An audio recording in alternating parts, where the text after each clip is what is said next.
কথা বলি পার্সোনালি, তুমি কাবিননামা না পাওয়া পর্যন্ত ওর সাথে তুমি শারীরিক সম্পর্ক করবা না। আমি তখন বুঝতেও পারি না এই জিনিসটাও, তখন আমি বুঝতে পারি না কেন বলছে। তো লাস্টে আর একটা কথা বলছিল যে ও কিন্তু অনেক মেয়ের জীবন এইভাবে নষ্ট করছে, এভাবে অনেক নষ্ট করছে, তুমি একটু সাবধানে থাকবা। কাবিনের কাগজ না পাওয়া পর্যন্ত তুমি ওর সাথে মেলামেশা করো না।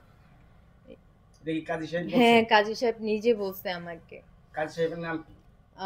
ফারুকি। আচ্ছা, আপনার সাথে যে এত কিছু হয়ে গেল, জি। এখন আপনি কি স্ত্রীর অধিকার চাচ্ছেন, না আপনি তার সাজা চাচ্ছেন, বা আইনি কোনো পদক্ষেপ নিয়েছেন কিনা? আমি প্রথমত বলবো যে আমার সাথে যা যা করছে, আমাকে আমাকে আমার দুই ননদ, আমার স্বামী এবং তার ফুফু যে অত্যাচারটা আমাকে দীর্ঘ ৩ বছর চালাইছে, এবং কি ৩ বছরের মধ্যে আমি 5 মাস সংসার করছি খুবই জুলুম করা। আমার রাতের ঘুম হারাম করে ফেলাইছে। হ্যাঁ, আমাকে রাতে ঘুমাইতে দেয়নি, আমাকে ইফতারির 5 মিনিট আগে আমাকে বাসা থেকে বের করে দেওয়া হয়েছে। আমি তখন 2.5 মাসের প্রেগনেন্ট ছিলাম। সেই অবস্থাতে আমাকে খাবার সামনে রেখে ইফতারির 5 মিনিট আগে আমাকে বাসা থেকে বের করে দেওয়া হয়েছে, আমার শ্বশুর বাড়ি থেকে আর কি। আমার স্বামী মারুফ হোসেন মুন্না, মরিয়ম আক্তার নিপু, আরিফা আক্তার মেবে, আর তার ফুপুর নাম লায়লা। ঠিক আছে, তারা শুদ্ধ আমাকে বের করে দিছে। আমি তাদের হাতে পায়ে পড়ছি, তারপরও তারা করে নেই, আমার দিকে ফিরেও নেই, বাসা থেকে বের করে দিছে। পরবর্তীতে আমি থানা থেকে লোক নিয়ে গেছি, দারোগা। লাস্টে তখন সে আমাকে বাসায় এক পর্যায়ে উঠায় দিয়ে আসে, উঠায় দেওয়ার পরে সে পুনরায় আমাকে বাসায় পাঠায় দেয় যে আমি তোমাকে নিয়ে আসতেছি 3 দিন পরে, 3 দিনের কথা বলে। তো 3 দিনের কথা বলে যখন পাঠায় দেয়, তখন আমি বলছি যে এখন আপনি বাসা নেন না, আমাকে শুধু সংসারে প্রলোভন দেখায়া, মানে আশা দেখায়া 3টা বছর, মার্চের 1 তারিখ পর্যন্ত সে আমার সাথে শারীরিক সম্পর্ক করে, সে 5-6 তারিখে মেবি আমার সাথে যোগাযোগ ছিন্ন করে এখন পর্যন্ত সে লুকায় আছে। তা লুকায় আছে এখন হ্যাঁ। পর্যন্ত? আপনি কোনো ডায়েরি করেছেন? হ্যাঁ, আমি থানায়, আমি 7 তারিখে গেছি। 7 তারিখে যাওয়ার পর আমি মামলা করতে গেছি, কিন্তু থানার লোক আমার মামলা নেয়নি। আমি হাত জোর করে অনুরোধ করে অনেক কষ্ট করে আমি একটা জিডি করছি, জিডি করতে পারছি।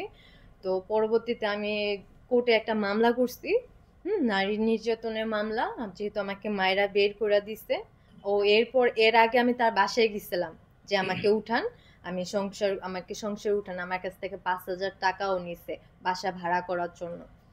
হ্যাঁ, 1 তারিখে, 1 তারিখে আমার কাছ থেকে 5,000 টাকা নিচ্ছে বাসা ভাড়া করে রাখবে, কিন্তু সে আমার সাথে মিথ্যা ছলনা করা 6 তারিখে মেবি আমার থেকে যোগাযোগ বন্ধ করে সে এখন পলায় আছে।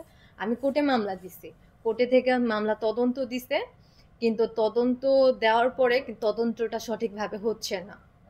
যার হাতে আমি প্রথমে মামলা দিতে গেছি, সে তার হাতেই মূলত তদন্তটা পড়ছে আর কি। সে মূলত মনে করেন আমাকে উল্টা আরো হ্যারাসমেন্ট করতেছে। ঠিক আছে, সে আমাকে উল্টাপাল্টা আরো বুঝাইতেছে এই সেই অনেক কিছু।